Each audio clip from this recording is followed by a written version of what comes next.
What goes in my kit bag? I'm John from Westway IT, and these are some of the bits out of my kit bag. The first item in my kit bag is of course a laptop. What IT professional would be without one of these, where we do the bulk of our work? Memory sticks, lots and lots of memory sticks. We've got Windows installers and toolkits and installers for all sorts of software. It's just easier to carry them around because we can just plug them in and get going.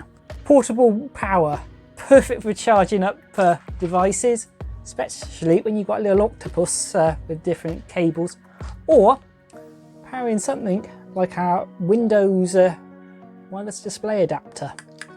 You never know when you might come across a network issue, and for that we've got a little network tester. This is a great thing. It pairs with your phone and we can check cables are correctly wired, they haven't got any damage, check how long different cable runs in walls are, and if we've lost a cable we can send a signal down the wire and we use a little toner that will beep when we're with the right cable. So fantastic little tool when you need it. Similarly, we've got what's called a crash cart kit. It's because you can plug this into servers and then your laptop, and basically use your laptop as the monitor, keyboard and mouse. So it saves you having to lug a load of stuff around when you need to plug something in.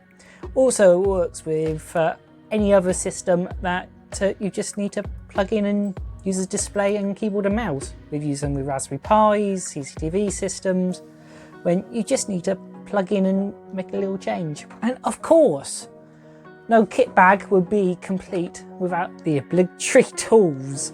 So multi-screwdriver, and you never know when you're going to want something like a snip or a side cutter.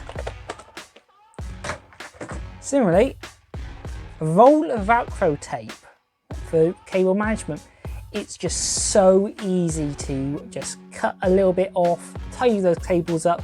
If you ever need to move them, you just rip it apart and put it back together again. I'm John from Westway IT, and those are some of the items out of my kit bag. If you've enjoyed this video, please do subscribe, and we'll see you again soon. Have a great day.